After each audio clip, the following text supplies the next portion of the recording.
All right, let's start with systems change makers. Allison Gold. As she says, she's not an academic. She doesn't have a degree. She's just like you're going to be. She was an undergrad anthropology major. That's what she has. And now she's founded Optimistic Anthropology, a consultancy, a normal person with an Instagram account.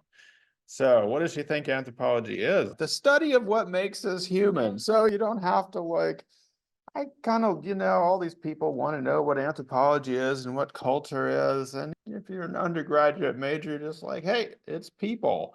And she tells us that actually there are many ways to be an anthropologist. You don't have to have an advanced degree. You can be a journalist. You can be running a podcast.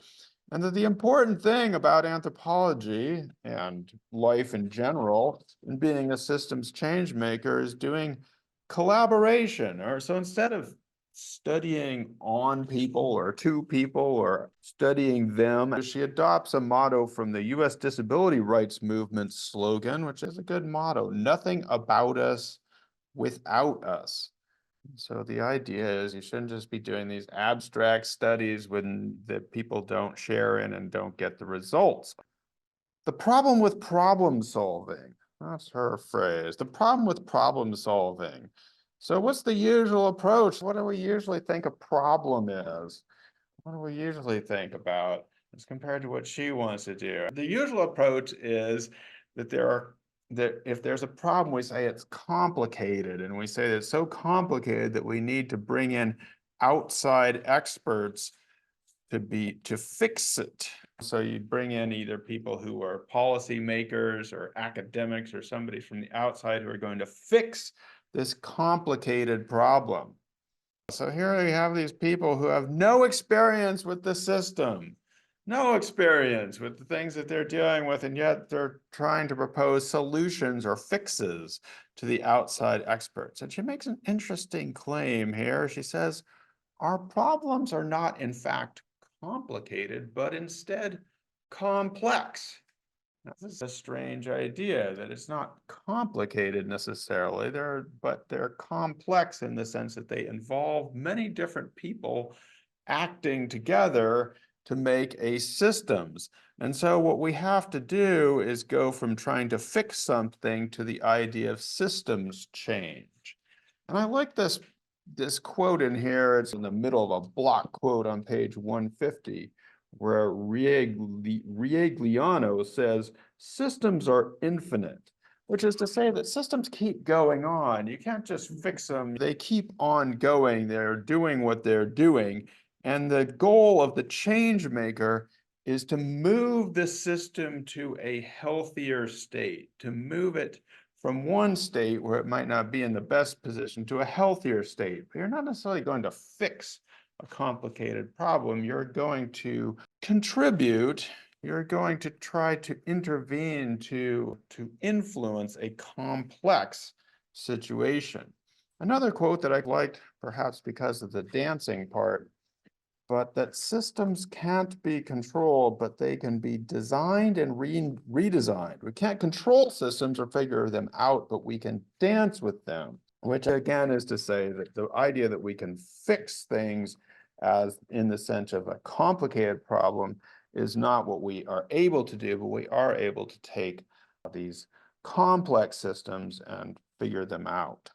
So she has three principles in this, or three questions about systems change. The first is, who needs to be involved?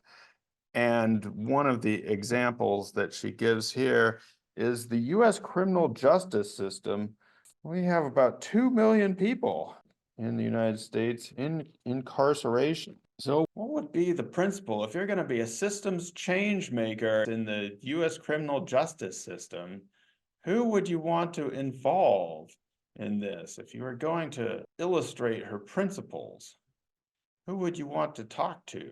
The people who are incarcerated, right? So she gives us the example of the Arizona State University Center for Correctional Solutions, enhancing the lives of people living and working in our correctional system through research, education, and community engagement. So the idea is you actually do talk to and interact and seek solutions from the people who are actually in the system. Earlier, she actually gave an example of this podcast called Ear Hustle, which seems interesting, which is a podcast from the incarcerated people talking about what it's like from the inside. That was back on page 148. The second question she asks is, how do we cultivate interdependency? Yeah. And for this, she gives an example of people who work with young people or youth development. By the way, what do people mostly think about people who are young or youth development? What do us olds think about you youngs? How do we think of you? People are often viewed as the source of problems, right? As problematic. And she says, it was not because of what they were doing, because they were not drinking, taking drugs, engaging in unsafe sex, or committing crimes or violent acts. That's all they were described as. So she, again, gives us an example of the Destiny Arts Center, which tries to take a much more active and optimistic approach from the idea of positive youth development, not just talking about it as the absence or the lack of negativity. Her third example of how did the system come to be this way? And the idea here is that whenever you're looking at a system, you need to understand the history behind it. You can't just march in there and try to fix something without understanding why it is the way it is. She gives us the example of the Pediatric Leadership for Health Equity program at the University of California, San Francisco. And so they actually wanted to look at the idea of structural racism. And so they went out and actually looked at the history of that in the South and took doctors and other practitioners into these places to figure out how we get systemic racism in the healthcare system. So at the end, she tells us that the most powerful lever for change are understanding the goals of a system and the cultural models that shape them.